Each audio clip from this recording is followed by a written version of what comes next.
بظاہر بے محل اور ایوریج سے مذاق پر مشتمل یہ فقرہ لوگوں کو عامیانہ سا لگا، لیکن صنم کے گال تپ گئے۔ ایسی سخت سردی میں بھی اسے پیشانی سے پسینہ پونچھ کر حلق کی کڑواہٹ نگلنی پڑی۔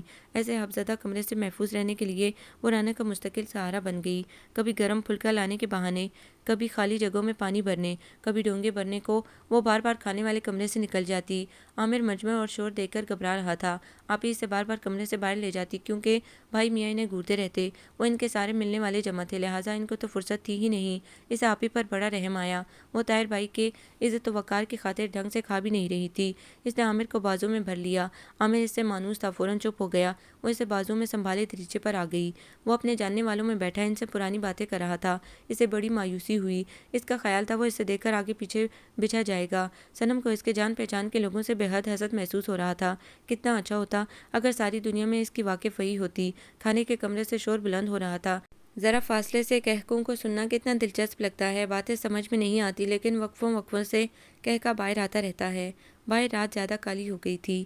ٹین کی چھتوں پر بارش ٹن ٹن بج رہی تھی، جیسے کوئی بچہ ٹین کے گلک میں سکے کھنکا رہا ہو۔ ماحول کی ساری اداسی آہستہ آہستہ اس نے جذب کر لی تھی۔ صنم اپنی بدلتی ہوئی نامانوس کیفیتوں سے گھبرائی ہوئی تھی۔ یہاں بیٹھے سے کتنی دیر گزر گئی، کتنی مرتبہ اسے رانا لینے آئی، لیکن وہ وہاں ان لوگوں کے درمیان جانے سے گھبرا رہی تھی۔ آپی سوئے ہوئے عامر کو اس کے بازوں سے اٹھا کر رانا کے بستر پر لٹا آئی تھی۔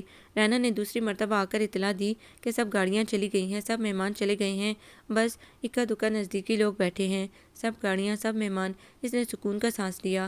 چلو آج کی تپسیا ناکام نہیں ہوئی۔ وہ دریچے سے اٹھ کر اندر آئی تو خان زمان تیسری دفعہ چائے کی ٹرے لا رہا تھا۔ وہ دھچکے سے اپنی جگہ ہی ٹھٹک گئی۔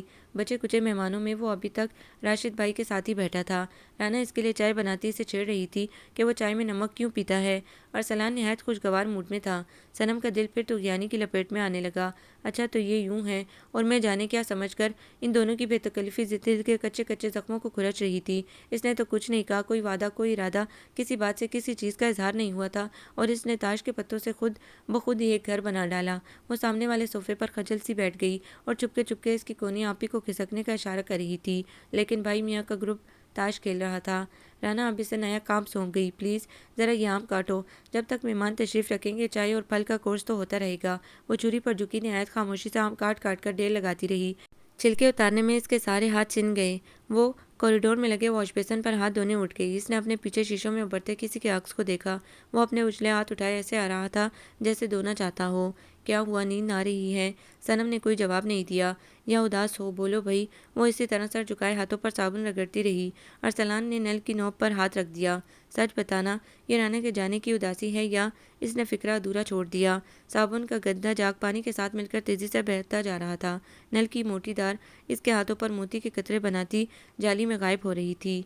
میں اتوار کو 11 بجے تمہارا انتظار کروں گا، وہیں کیاری کے پاس۔ میں نہیں آؤں گی۔ اس نے ضدی بن سے ہاتھ کھینچ لیے۔ مرضی ہے تمہاری۔ وہ ہٹیلے لہجے میں اس کے ہاتھوں کے پانی سے اپنے ہاتھ بھگوتا رہا۔ بہرکیف میں تمہارا انتظار کروں گا، پرسوں صبح 11 بجے۔ وہ غسل خانے سے گیلے ہاتھ لیے اس طرح باہر نکلا کہ جیسے ڈاکٹر آپریشن کی تیاری کرتے ہیں۔ جانو، آنٹی بڑبڑائیں، میں نے کہا تھا واش روم میں نیا تولیہ رکھ دینا۔ نیا تولیہ وہاں رکھا ہے ارسلان بھائی؟ رہنا شرمندہ ہو گئی۔ اوہ نہیں، میں ہاتھ پہنچنا نہیں چاہتا تھا۔ صنم خود سے الجھتی رہی اور وہ چلا گیا اور پیچھے حل کرنے کو ایک مشکل سا مہمہ چھوڑ گیا۔ پرسوں اتوار 11 بجے، یہ ناممکن ہے۔ پرسوں تک اس نے 1,00,000 مرتبہ سوچ لیا، یہ ناممکن ہے، ناممکن ہے۔ وہ کیا سمجھتا ہے میں گئی گزری لڑکی ہوں، میں اور اس سے ملنے جاؤں گی؟ وہ تو پیچھے اتفاقات کی ایک لڑی تھی۔ آپی عامر کا سیریل بناتے، ہانڈی بھونتے، گھر صاف کرتے اور طاہر بھائی کے ساتھ الجھنے میں وقت گزار رہی تھیں۔ وہ اس وقت ایسے بحران میں مبتلا تھی کہ اگر ملتان والے گھر میں ہوتی تو اعجاز اور شہباز بھائی کے ہاتھوں ضرور پکڑی جاتی۔ میں جاؤں گی نہیں، مگر اس نے اگلی رات بھی وہی فیصلہ قائم رکھا جو گزشتہ رات تھا، اور اپنے ارادے کی پختگی پر وہ خود نازہ نہیں۔ وہ جو کہتے ہیں نا کہ اپنے ماں باپ کی عزت کا جنازہ نہیں اٹھوانا، اسی کشمکش میں وہ رانا وغیرہ کو رخصت کرنے پر بھی آمادہ نہ ہوئی۔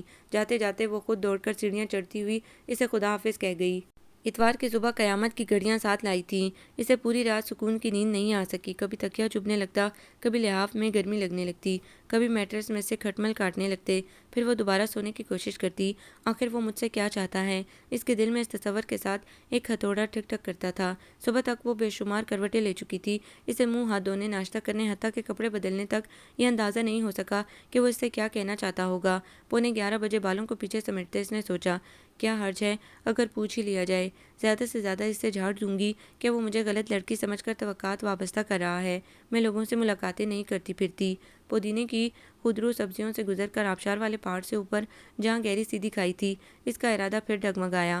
یہاں سے وہ سڑک نظر آ رہی تھی اور اس کے کمرے کی کھڑکی کے شیشوں کا کچھ حصہ وہ موڑ کاٹ کر سامنے آئی، چھلانگ مار کر سڑک پر اتری اور شارٹ کٹ سے باڑ والے راستے سے اندر چھلانگ مار گئی۔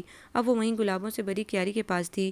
ایک لمحے کے لیے اس کا جی چاہا جیسے آئی تھی ویسے ہی زکن لگا کر بھاگ جائے، لیکن اب آ ہی گئی تھی تو جی کڑا کر کے ٹھہر گئی۔ کتنے ہی منٹ سے یوں ہی گزر گئے، ساکت و جامد، جیسے وہ گلابوں میں تصویر کھنچوانے آئی ہو۔ کوئی اندر سے نکلا نہ آٹھ ہوئی۔ وہ جلدی گھبرا گئی، کچھ عجیب صورتحال ہو گئی تھی۔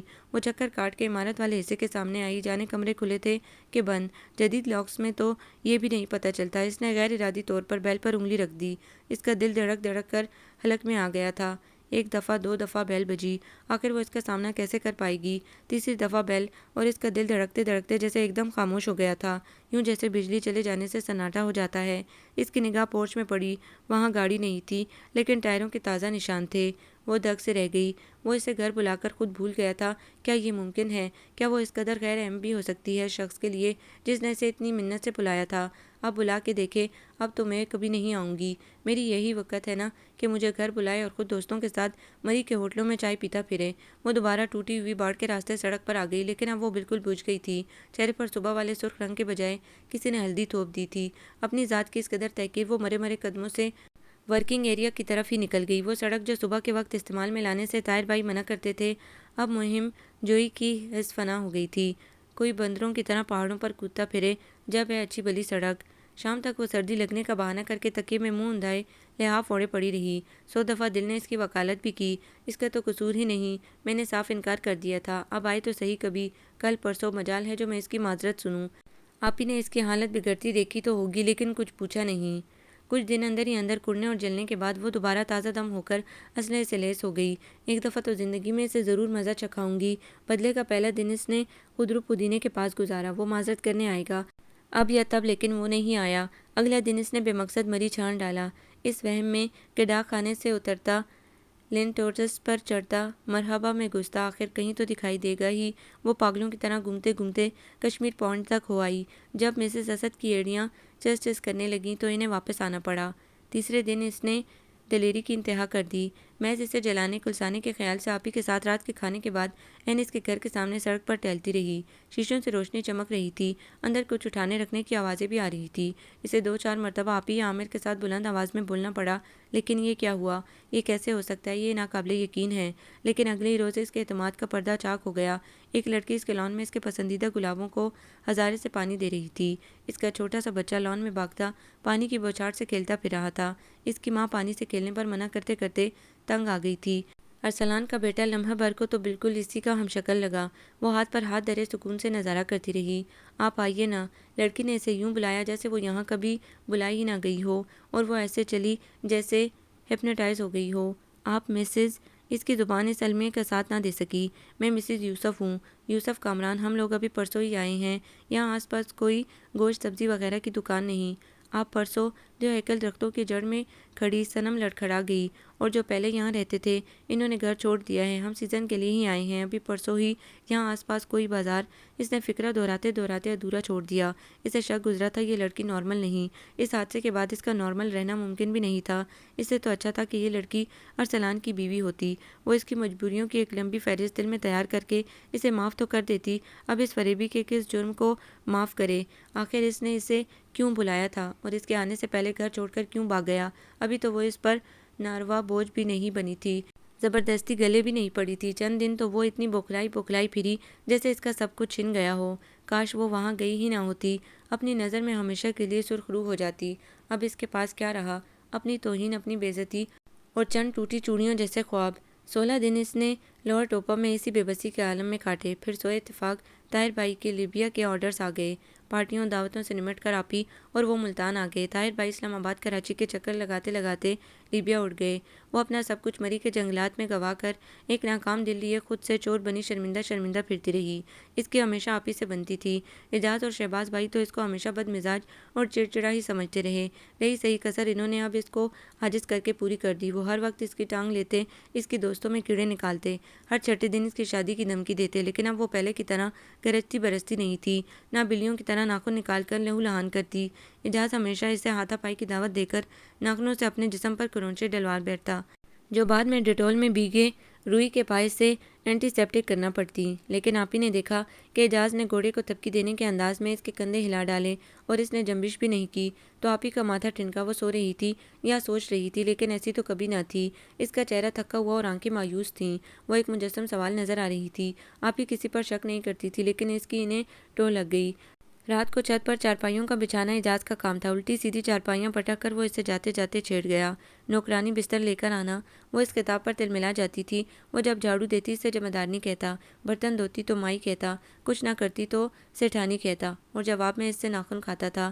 اس نے چپ چاپ چارپائیوں پر چوخانی خیز بچھا کر سفید چادریں ڈال دیں، ہر ایک کا اپنا اپنا تکیہ اپنے اپنے بستر پر رکھا۔ آپی ٹیوب سے فرش ٹھنڈا کرتی، اس کے سارے اتوار دیکھ رہی تھی۔ عامر ان سے ٹیوب چھیننے کے لیے واویلا کر رہا تھا، حتیٰ کہ کیچڑ میں پھسنا اور اندھے منہ گر کر رونے لگا۔ یہ پہلا موقع تھا کہ اس نے عامر کے رونے پر بھی اپنا سوچتا ہوا سر اوپر نہ کیا۔ رات گہری ہو رہی تھی، آسمان نیلے اور نارنجی ستاروں سے بھرا ہوا تھا۔ سارا دن تو چلنے کے بعد اب ہوا ٹھنڈی ہونی شروع ہوئی تھی۔ دو چھتی میں سوراخ دار کھڑونچیوں پر مٹکے رکھے تھے، نیچے سے روٹی کے پکنے کی تھپ تھپ سنائی دے رہی تھی، اور وہ اس قدر پرسکون ماحول میں بھی دیوار کے ساتھ بنے ہوئے سیمنٹ کی آرام دہ بینچ پر ایک خواہش کر رہی تھی، کاش وہ مجھے پھر ملے، پھر بلائے، کاش میں اپنی عزت نفس کا بدلہ چکا سکوں۔ آپی اس کے پاس آ کر بیٹھ گئیں۔ وہ آج کل لوگوں کے ساتھ بیٹھنے سے کتراتی تھی، اب اس کا آپی سے سہیل پن تقریباً ختم ہی ہو چکا تھا۔ اس نے فرار کے لیے عامر کی طرف دیکھا، جو دوبارہ اسی تندہی سے پانی میں چھیڑ چھاڑ کر رہا تھا۔ صنم، وہ بلا تمہید گویا ہوئیں، ہم شادی سے پہلے بھی ایک دوسرے سے کچھ نہیں چھپاتے تھے، اور اب بھی میں مناسب سمجھتی ہوں کچھ نہ چھپاؤں۔ پچھلے چند دنوں میں ہم پر جو گزری وہ ہم ایک دوسرے کو ضرور بتائیں گے۔ صنم نے سوگوار سی آنکھیں اٹھائیں۔ وہ کیا کہنا چاہتی ہیں اس کے سمجھ میں بالکل نہیں آیا۔ مجھے تم سے بڑی شکایت ہے، تم اتنے دنوں میرے ساتھ رہیں لیکن میرے حالات سے بالکل بے خبر۔ ہو بہو یہی شکایت میری جانب سے بھی ہے، اس نے سوچا۔ یہ بات دراصل میرے اور تمہارے بھائی میاں سے متعلق ہے۔ آپی کی آنکھیں گلابی ہو گئیں۔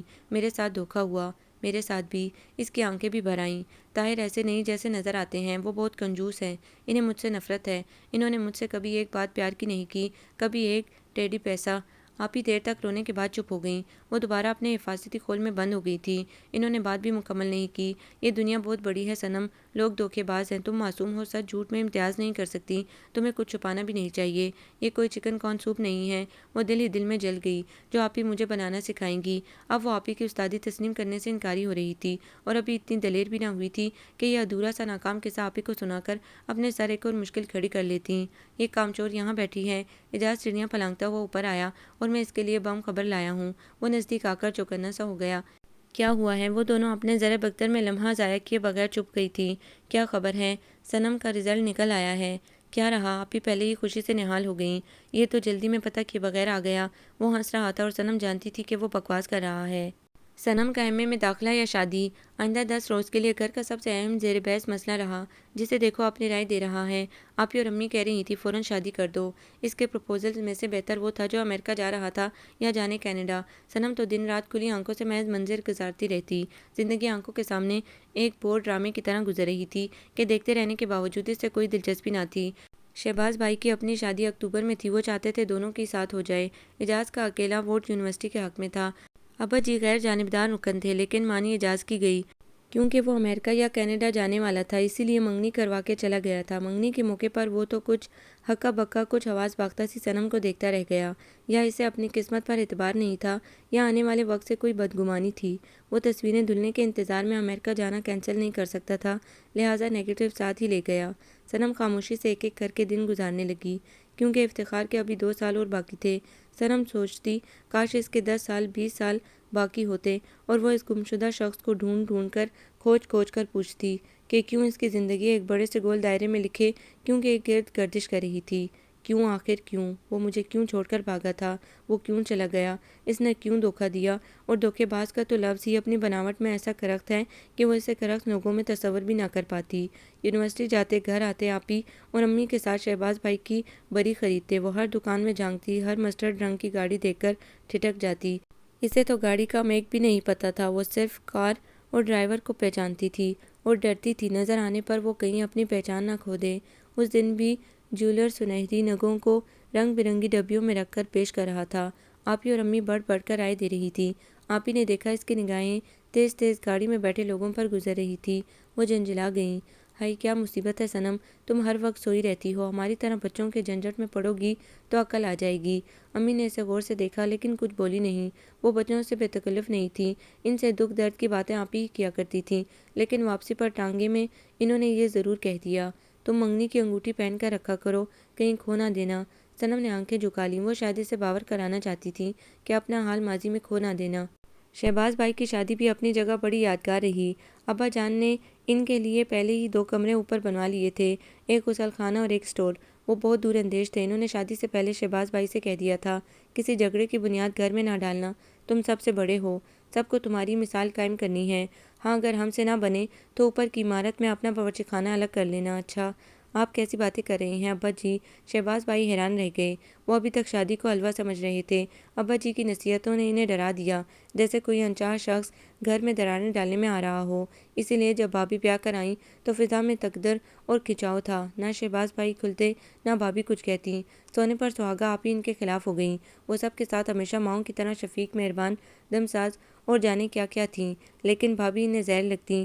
وہ ہر آتے جاتے سے دبی زبان میں ان کی برائیاں کرنے لگیں۔ اور شہباز بھائی پر اعتراض، کون کسی میں یوں ہی کیڑے نکالتا ہے؟ سچی بات جب ہمارا بھائی ہی غلام ہو تو ہم تم کون؟ محلے والیوں کو بھی چسکا لگ گیا، وہ بھی مل مل کر بھائی کی برائیاں کرنے لگیں۔ بھابھی نے خود کو سیڑھیوں پر محسوس کر لیا تھا۔ وہ زیادہ گل مل کر نہیں بیٹھتی تھی کیونکہ آپی انہیں بات پہ بات ٹوکتیں اور امی خاموشی اختیار کیے رکھتیں۔ ابا ان جھمیلوں سے آزاد تھے، وہ رائے دے کر فارغ ہو گئے تھے۔ علی پور میں ان کی زمینیں تھیں۔ وہ جب آتے تھکے ٹوٹے ہوتے، انہیں کوئی کچھ سنانا بھی چاہتا تو ان بکھیڑوں میں نہ پڑتے تھے۔ رہ گئے اعجاز تو وہ آپی کو اوتار سمجھتا تھا، ان کا کہنا کبھی غلط نہیں ہو سکتا تھا۔ واقعی بھابھی بد سلیقہ زبان، مغرور اور سب کچھ ہوں گی۔ شہباز بھائی یہ یقین دلانے کو کہ میں بالکل نہیں بدلا، سارا دن نیچے رہتے، صرف سونے کے لیے اوپر جاتے۔ بھابھی کو ان سب لوگوں میں سے کوئی بھی پسند نہیں تھا، لیکن عجیب بات کہ انہیں صنم بہت پسند تھی۔ وہ اس اداس چہرے اور منتظر آنکھوں والی لڑکی کو کھولنا چاہتی تھی، اس سے باتیں کر کے اس کی پردے اتارنا چاہتی تھی، لیکن صنم شائستگی سے سلام کے بعد کچھ بھی نہ کہتی۔ وہ زبان کھولتے ڈرتی تھی کہ اس کے منہ سے کوئی پوشیدہ کلمہ نہ نکل جائے۔ اس دن بھی آپی اور بھابھی میں سرد سی لڑائی ہوئی۔ بھابھی کے میکے سے کوئی آیا تھا۔ بھابھی اس کی خاطر مدارت کو نیچے آئیں۔ پانی چولہے پر رکھا تھا، دودھ کی دیگچی دوسرے چولہے پر چڑھائی۔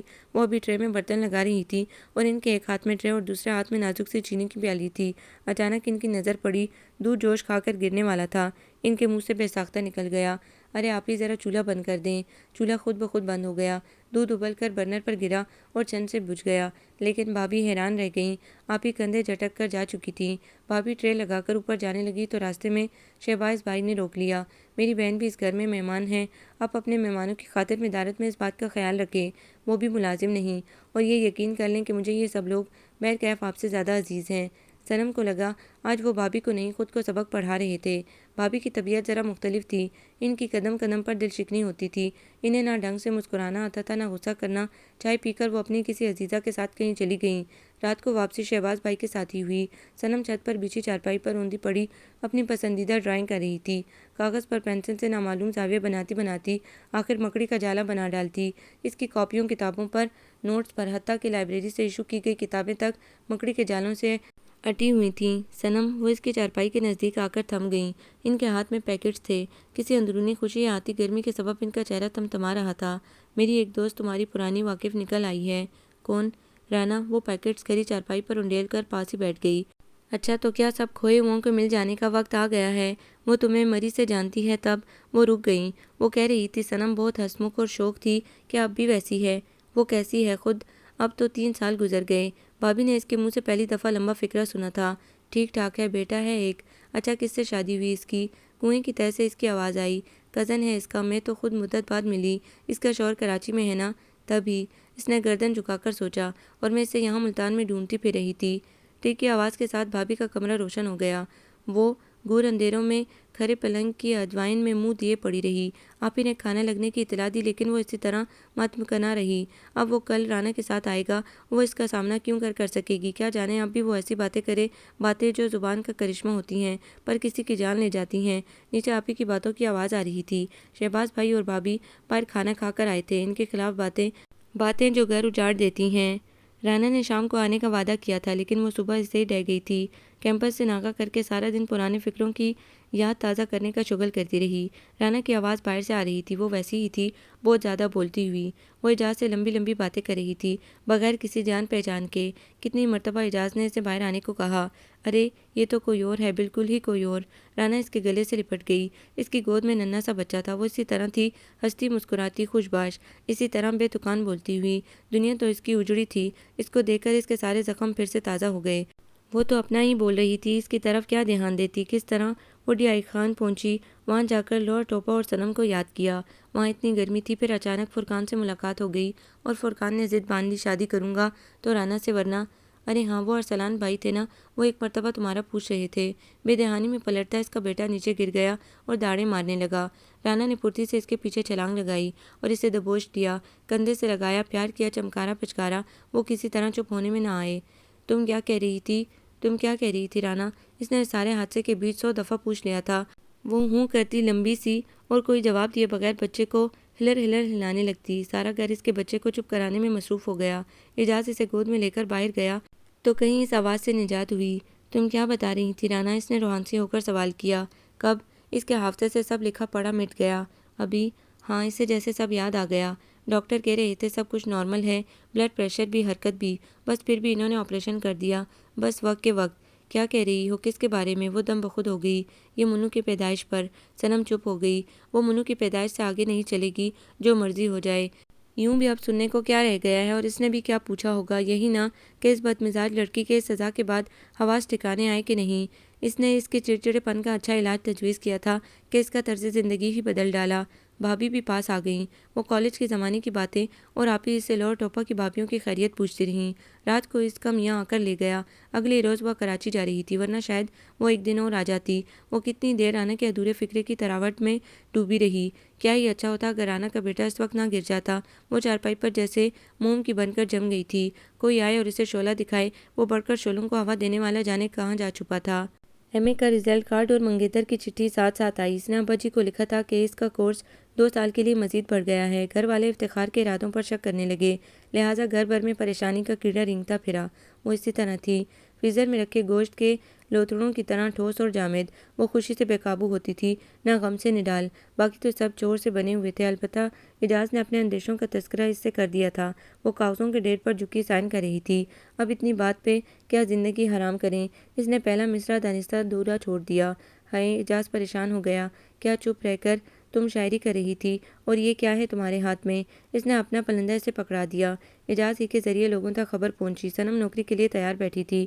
اسے جن ممکنہ رکاوٹوں کا ڈر تھا، ان میں سے ایک بھی اس کے سامنے نہیں آئی۔ شہباز بھائی حق میں نہ تھے، لیکن امی ابا کے سامنے ان کی کیا چلتی؟ سب کا متفقہ فیصلہ تھا 2 سال وہ نوکری کر ہی لے، لیکن صرف 2 سال۔ اس کے بعد افتخار واپس آ جائے گا اور شادی کی تیاری کرنی ہی ہوگی۔ ابا فیصلہ سنا کر علی پور چلے گئے۔ انٹرویو اور تحریری امتحانوں کے طویل دورانیوں سے گزر کر اور انتظار کی تکلیف سہ کر اس کا تقرر خانے مال ہو گیا۔ دوسرے شہر کے نام سے سبھی بدک گئے، لیکن وہ اتنی سنجیدہ اور پر یقین تھی جیسے کسی کے فیصلے کو نہیں گردانے گی۔ روانہ ہونے والی سرد رات اس نے دیواروں چھتوں کو گھورتے گزاری۔ وہ گھر سے جانے سے پہلے اپنے کمرے کی دیواروں کو اپنی محبت کا یقین دلانا چاہتی تھی۔ جو کبھی وہ ڈھونڈتا ڈھانڈتا یہاں آ گیا تو کوئی گواہ انگلی اٹھانے کو تو رہ ہی جائے۔ آنسوؤں میں بھیگا تکیہ اور سوگوار زندگی کے چشمدید گواہان، تمام در و دیوار چھوڑ کر وہ اپنی ملازمت پر آ گئی۔ کالج بڑا خوبصورت تھا، ہرا بھرا، بڑے بڑے سبزہ زار گھنے درختوں اور کلاس روم سے گھرا ہوا۔ عمارت پر ایک عجیب سے سکون و اطمینان کا سایہ تھا۔ وہاں پر لیکچررز نے 3-3 4-4 کر کے میس بنا رکھے تھے۔ وہ کرائے کے گھروں میں رہتی تھی۔ اس کے ساتھ مس شمسی تھیں، مسز فاروق اور عالیہ۔ مس شمسی بوڑھی سی کنواری خاتون تھی، وہ انسانی کمزوریوں پر یقین نہیں رکھتی تھی۔ مسز فاروق بال بچے دار تھی۔ رہ گئی عالیہ تو وہ 4 روز ہی میں وہ دل سے صنم کی مداح بن گئی۔ اسے یہ ہر وقت خواب سے دیکھتے رہنے والی لڑکی بڑی اچھی لگتی تھی۔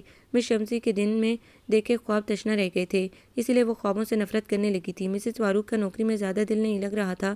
ان کے بچے سائیوال میں تھے، جہاں ان کی والدہ بچوں کی دیکھ بھال کرتی تھی۔ کوئی 2-2.5 سال پہلے ان کے شوہر کا انتقال ہو گیا تھا۔ وہ بچوں کی طرف سے کافی پریشان رہتی تھی۔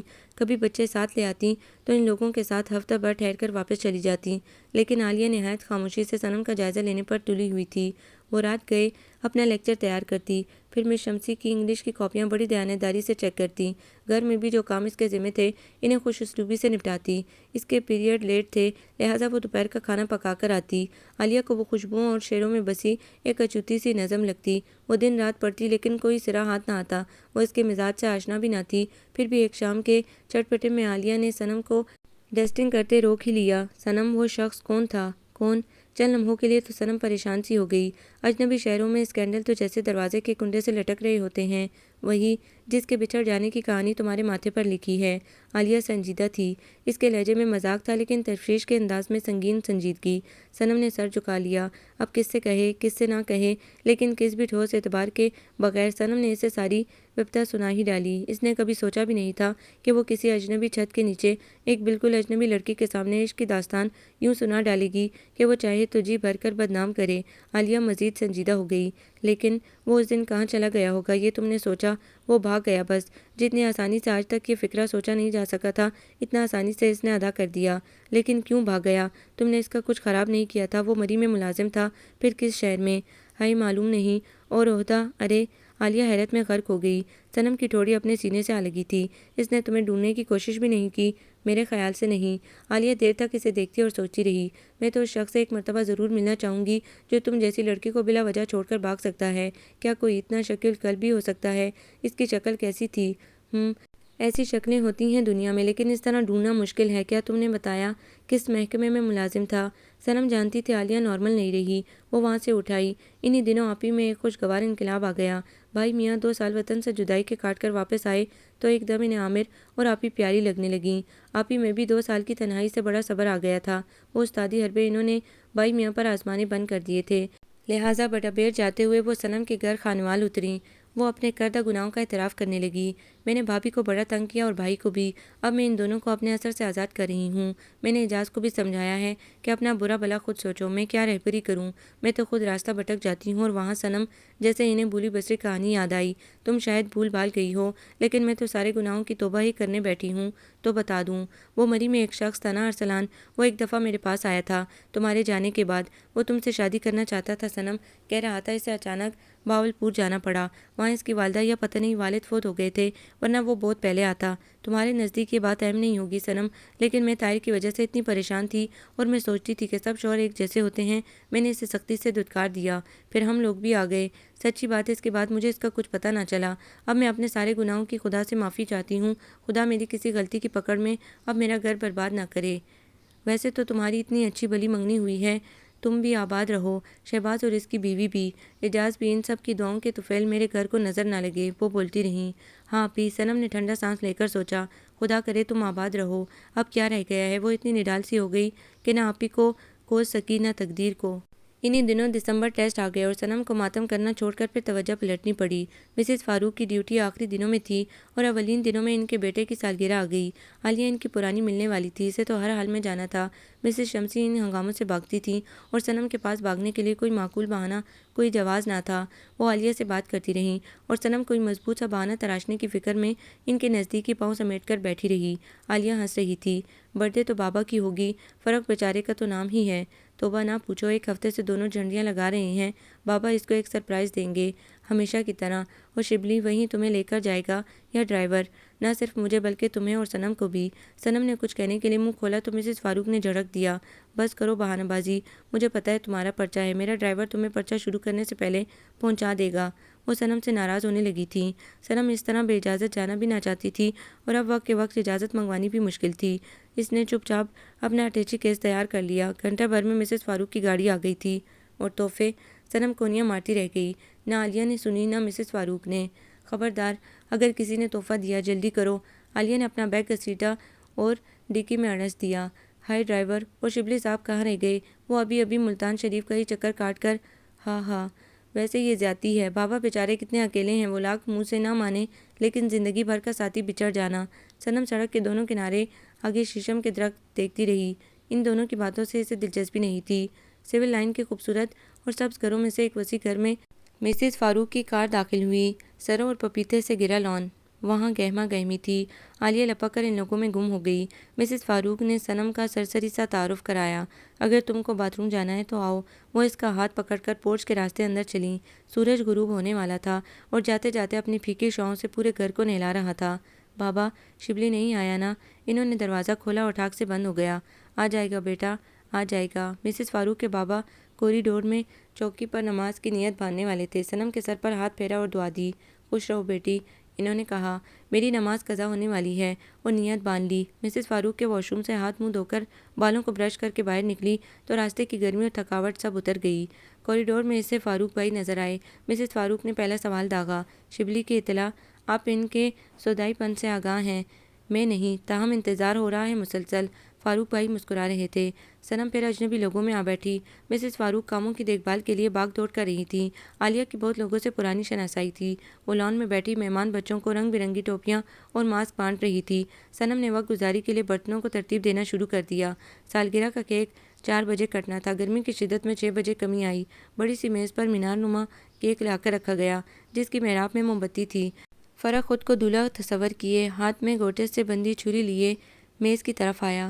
بابا نے اونچا کرنے کے لیے گود میں اٹھا لیا۔ مسز فاروق چاروں طرف متلاشی نگاہیں گھما رہی تھی۔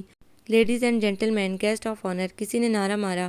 میز کے دور دراز کونے سے غیر ارادی طور پر صنم نے آنے والے کی طرف نگاہ اٹھائی۔ صرف ایک لمحے کی نگاہ، پھر ساری فضا تاریک ہو گئی۔ پتہ نہیں تھوڑی دیر کے لیے روشنیاں بجھ گئیں یا اس کی آنکھوں کے آگے اندھیرا چھا گیا۔ ساری سالگرہ، ساری میزیں، لان، مہمان ایک دوسرے میں گڈمڈ ہو گئے، جیسے کسی نے بڑی مشین میں ڈال کر بھین ڈالا ہو۔ اس نے میز کا سہارا لینا چاہا لیکن وہ اس کی گرفت میں نہیں آئی۔ صنم پلیز خود پر قابو رکھو، تماشا بن جاؤ گی، عالیہ اس کے کان میں منمنائی۔ پھر جیسے وہ حواسوں میں واپس آ گئی اور واپس آتے ہی ایک ایک کر کے ساری چیزیں اپنے ٹھکانوں پر واپس آتی چلی گئیں۔ ان لوگوں میں وہ بھی ہے، کہاں ہے؟ عالیہ نے صنم کی طرف دیکھا۔ اس کی پلکیں اس بوجھ کو اٹھانے کی متحمل نہیں لگ رہی تھیں، پھر بھی اٹھنے کی کوشش میں بار بار گر رہی تھیں۔ صنم، شبلی، شبلی، ناممکن بھئی۔ وہ ایک کرسی پر ڈیر ہو گئی۔ سالگرہ کا فنکشن اپنے عروج پر تھا۔ وہ کوک ہاتھ میں پکڑے، اسٹرا منہ میں دبائے، جلتی ہوئی کن پٹیوں اور سرخ پٹی رنگت کو قابو میں رکھنے کے لیے اپنے اعصاب کو چابک مار رہی تھی۔ فرق اور اس کے دوست غبارے پھاڑ رہے تھے، کوک کی بوتلوں پر شرطیں لگا رہے تھے۔ صنم نے نگاہ اٹھانے کی گستاخی ترک کر دی۔ مسز فاروق کے بچے ٹیک پر تھرل سن رہے تھے۔ عالیہ صنم کے پاس ہی جا بیٹھی۔ تم بہادر ہو صنم، نیچی نگاہ رکھو، خود پر قابو رکھو، سب ٹھیک ہو جائے گا۔ چاہو تو اندر چلی جاؤ لیکن اس طرح تم سب کی نگاہوں کے ضد میں آ جاؤ گی۔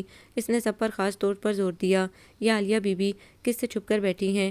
وہ ملکی سی روشنیوں میں راستہ بناتا عالیہ کی طرف لپکا۔ اور آپ کی معزز مہمان مسز فاروق؟ وہ کسی چونچال موڈ میں بڑھ رہا تھا لیکن آگے تک نہیں آیا۔ عالیہ نے سٹ پٹا کر دیکھا۔ وہ حیرت زدہ تھا اور ساکن، جیسے شدید حبس میں کھڑا اکیلا درخت۔ عالیہ کی نگاہوں سے ایک ایک کر کے پردے سرکنے لگے۔ اب زندگی کون سا سین دکھانے والی ہے؟ وہ راستہ بھول جانے والی لڑکی اور یہ ضدی اور مشہور و معروف شبلی۔ مسز فاروق نے اس کی میویت بازو سے گھسیٹ کر توڑ دی۔ بدتمیز، تو ہمیشہ اس وقت آتا ہے جب کیک کٹ جائے۔ لگتا ہے دروازے کے پاس رک کر کیا ہوا؟ وہ دیکھ کر گھبرا گئیں۔ یہ میری دوست ہے اور یہ میرا بھائی۔ شبلی، مجھے اس مرتبہ تمہاری اچھی طرح کھچائی کرنی ہے۔ وہ اپنا ہاتھ چھڑا کر دوسری طرف چلا گیا۔ دیکھا، یہ اس طرح کرتا ہے، انہوں نے عالیہ سے شکوہ کیا۔ اور بابا بیچارے کتنے پریشان ہیں، دیکھو عالیہ اب بچوں میں بچہ بنا ہوا ہے۔ عالیہ کے بجائے صنم کی نگاہیں اس کے پیچھے پیچھے گئیں اور مایوس لوٹ آئیں۔ وہ خوش باش لگ رہا تھا اور فرق کو کندھوں پر اٹھائے بابا کے پاس جا بیٹھا۔ تو آج تک یہ شخص اس محفوظ چھت کے نیچے چھپا رہا، اس لان میں کھیلتا رہا اور وہ کہاں کہاں نہ ڈھونڈ آئی۔ اب پوچھے بھی اور حساب بھی مانگے تو کس سے؟ وہ تو ایسا اجنبی بنا ہوا تھا جیسے پہچانتا ہی نہیں، کبھی ملا ہی نہیں۔ سالگرہ کا ہنگامہ عروج پر پہنچ کر رفتہ رفتہ ٹھنڈا ہو رہا تھا۔ صنم کا ہیجان بھی آہستہ آہستہ ٹھنڈا پڑنے لگا، جیسے شدید زخموں کو بے ہوشی کے انجیکشن سے نیند آ جائے۔ اس کے برسوں کے کھلے زخموں کو آہستگی سے نیند آ رہی تھی۔ لوگ اجازت لے لے کر رخصت ہو رہے تھے اور وہ وہیں کرسی پر گری ہوئی تھی۔ کون آیا کون گیا وہ حواس خمسہ کی خوبیوں سے آری تھی۔ سارے اعضاء جیسے منجمد ہو گئے تھے۔ صرف ایک رئیس الاعضاء ہی تھا جو پھڑک پھڑک کر اپنے ہونے کا ثبوت دینا چاہتا تھا۔ رات تاریک ہوتی جا رہی تھی۔ لوگ لان سے کرسیاں اٹھا اٹھا کر اندر لے جا رہے تھے۔ میزوں سے چمچے کانٹے جمع کرنے کی ایک پرشور آواز بلند تھی۔ آج کے دن اعصاب پر ایک ایک آواز کی چوٹ پڑ رہی تھی۔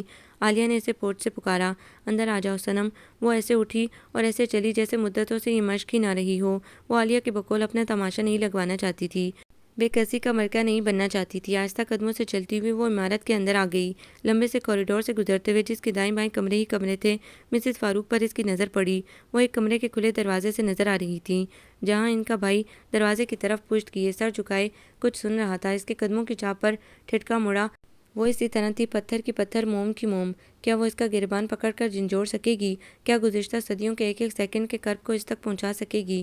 وہ سارے خوفناک عزائم اس کے ملتے ہی بھاپ ہو گئے تھے۔ اب کیسے اتنی رات گئے؟ ہائی وے ساری ٹوٹی ہوئی ہے۔ تم مسلسل پریشانی کا باعث بن رہے ہو۔ اس نے خوابوں کی طرح بے دھڑک در آنے والی لڑکی سے منہ پھیر لیا۔ اور لو، انہیں اسے دیکھ کر یاد آیا، تم گزرو گے ہی۔ وہ منہ ہی منہ میں کچھ بدبدایا اور کسی کونے والے کمرے میں مڑ گیا۔ میں تو ابھی فوراً۔ رات کو عالیہ کو ہل ہلا کر بخار چڑھ گیا اور صنم اس کے سرانے اس کی صحتیابی کی دعائیں کرتی رہی۔ مسز فاروق کے بابا نے ساری رات نیلی پیلی گولیاں دودھ سمیت منہ میں انڈیلیں، چمچ بھر بھر ٹانک پلائے، لیکن اس کی کپ کپی بند نہ ہوئی، نہ بخار کم ہوا۔ صبح 8 بجے کمرہ امتحان میں ڈیوٹی تھی۔ مسز فاروق رات بھر پریشان رہی تھی۔ صبح منہ اندھیرے اٹھ کر انہوں نے ناشتہ تیار کروایا، عالیہ کے سرانے فکر مند بیٹھی، صنم کو اٹھا کر بمشکل 6 بجے روانہ کیا۔ حالانکہ برق رفتاری میں اس نے کپڑے بدلے، نہائی، جوتے کو فلالین مار کر چمکایا اور گیلے بالوں کو راستے کی ہوا میں سوکھنے کے سہارے چھوڑ کر تیزی سے باہر آ گئی۔ ملکی سی روشنی میں پورچ میں چمکتی ہوئی کار کا کھلا دروازہ اس کا منتظر تھا۔ وہ بے سوچے کھلے دروازے میں سما گئی۔ رات بھر عالیہ نے پریشان رکھا تھا، دن نوکری کی فکر لایا اور بیٹھتے ہی اسے تیسری پریشانی کا سامنا کرنا پڑا، کیونکہ گاڑی ڈرائیور نہیں چلا رہا تھا، اس کے اوزان بحال نہیں ہوئے تھے، ورنہ وہ بیٹھنے سے پہلے صورتحال سمجھ تو لیتی، بھلا ڈرائیور کی موجودگی میں کبھی اگلا دروازہ کھل سکتا تھا۔ اب وہ بیٹھ گئی تھی اور مسز فاروق نے اس کی طرف والا دروازہ بند بھی کر دیا تھا۔ پھر وہ دوسرے شیشے کی طرف آئیں۔ شبلی، صنم کو گیٹ پر اتارنا اور ذرا احتیاط سے چلانا، راستہ خراب ہے۔ وہ دونوں کے لیے فکر مند تھی۔ شبلی نے مؤدبانہ حامی بھر لی۔ اس کی مٹھی نے گیٹ کو مضبوطی سے اپنی گرفت میں رکھا ہوا تھا۔ جو ہی گاڑی نے رفتار پکڑی، سامنے سے سرخ رنگ کا بے تپش سورج آہستہ آہستہ ابھرنا شروع ہوا۔ سفر میں سورج جیسے ہی طلوع ہوتا ہے، وہ ہڑپا تک خاموشی سے چلتا رہا۔ اس کے دونوں ہاتھ اسٹیئرنگ کو اس طرح قابو میں رکھے ہوئے تھے جیسے وہاں کار نہ ہو، کوئی صدایا ہوا چیتا ہو۔ سامنے کولتار کی چمکتی ہوئی مرمت شدہ سڑک تھی، جس پر جا بجا گھروں نے چیچک کا سا حلیہ بنا دیا۔ لوگ ابھی تک سڑک کے دونوں اطراف بان کی چارپائیوں پر سر تک چادر ڈالے سو رہے تھے۔ وہ اسے کچھ کہنا چاہتی تھی، لیکن وہ اسے پہچان کر نہیں دے رہا تھا۔ وہی آخر اپنی عزت نفس بار بار کیوں گوائے؟ آپ نے ناشتہ کر لیا تھا؟ اس نے آخر زبان کھولی۔ صنم نے خاموشی سے اس بات میں سر ہلا دیا۔ وہ سامنے سڑک کی طرف دیکھ رہا تھا، اس کے سر کی جنبش کو نہیں دیکھ سکا، اس کی خاموشی کو اس نے بیزاری جانا۔ میں آنا نہیں چاہتا تھا، لیکن آپا۔ وہ تھوڑی دیر چپ رہا۔ میں آپ کو تیسری مرتبہ کھونے کی طاقت نہیں رکھتا، میں سوچ بھی نہیں سکتا تھا، یہ دنیا اتنی چھوٹی، اتنی مختصر ہے۔ مری میں ابا نے مجھے کال کی تھی کہ میری ماں کو شدید ہارٹ اٹیک ہوا ہے۔ وہ انتہائی نگہداشت کے یونٹ میں تھیں۔ یہ حقیقت ہے کہ میں اس وقت آپ کو بھول گیا، آپ کی آمد یا آپ کو اطلاع کچھ بھی۔ 13 دن وہ زندگی سے لڑیں آخر۔ وہ چپ ہو گیا، اس کے ہونٹ بھیجے ہوئے تھے۔ میں جھوٹ نہیں بولوں گا، لیکن مجھے آپ کا خیال تک نہیں آیا۔ پورا 1 مہینہ گزر چکا تھا، میں سیدھا مری پہنچا اور آپ کی بہن نے۔ وہ پھر چپ ہو گیا۔ میں دوبارہ گیا آپ کو تلاش کرنے، تو پتہ چلا کہ آپ سب لوگ جا چکے ہیں اور پڑوسی آپ کے بارے میں کچھ نہیں جانتے۔ میں نے آپ سے صرف ملتان کا ذکر سنا تھا، ملتان کی ایک ایک گلی، ایک ایک سڑک میں انہیں چھان ماری۔ میں سوئی تلاش کر رہا ہوتا تو مل جاتی، لیکن آپ نہیں ملی۔ وہ تھوڑا سا مسکرایا تھا، پھر سنجیدہ ہو گیا۔ پورا 1 سال میں نے خود سے جھگڑتے لیکن آپ کی تلاش میں گزارا۔ پھر میں نے آپ کو امریکہ میں دیکھا۔ افتخار میرا دوست ہے، اس کے پاس آپ کی منگنی کی تصویریں تھیں۔ پھر میں نے صبر کیا، اس لیے نہیں کہ وہ میرا دوست تھا، اس کے بارے میں کچھ نہیں کہوں گا، لیکن میں نے سوچ لیا یہ میرا مقدر نہیں ہے، میں نے حوصلہ کھو دیا تھا۔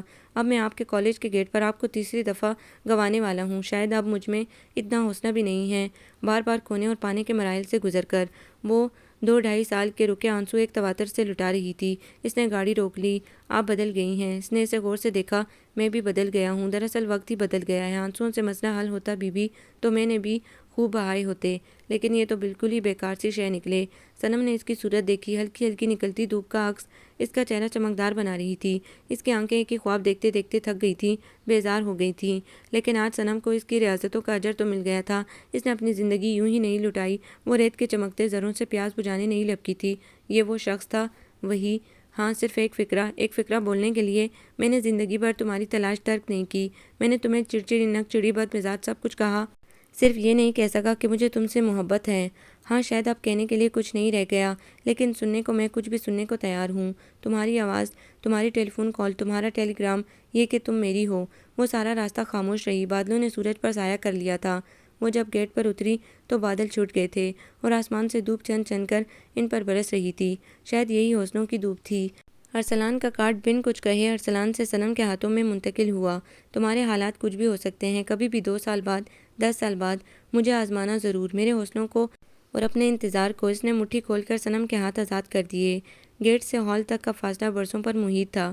سالوں بعد وہ خود نہیں جانتی تھی، 2 سال کے 10 سال، لڈو کے دانے پر اس کا کون سا عدد نکل آئے جانے۔ عالیہ اگلے روز آ گئی۔ وہ بہت خوش تھی، حشاش بشاش جیسے کبھی بیمار ہی نہ رہی ہو۔ کیسی ہو عالیہ؟ اس نے بےتابی سے پوچھا۔ کیوں، مجھے کیا ہوا تھا؟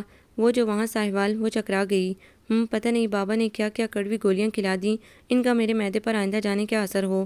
مجھے کون سی بیماری تھی؟ یہ اچھا ہوا کہ بابا نے تھرمامیٹر میرے منہ میں نہیں ڈالا۔ وہ بالکل سنجیدہ ہو گئی۔ میں تمہیں جان گئی تھی صنم، اور شبلی کو بھی پچھلے 2 ڈھائی سال سے دیکھ رہی تھی۔ میں سمجھ گئی تھی کوئی غلط فہمی، بہت بڑی غلط فہمی ہے۔ اس سے قبل کہ 2 زندگیاں انا کی خاطر برباد ہوتیں، میں نے خود کو علیحدہ کر لیا، ورنہ کار میں بڑے زناٹے کی پرتکلف گفتگو ہوتی۔ اسی طرح مسز فاروق نے بھی۔ مسز فاروق؟ کیا مطلب؟ ان کا کیا ذکر؟ وہ بونچتی رہ گئی۔ ان کو کیا پتا؟ پتا کس کو نہیں پتا؟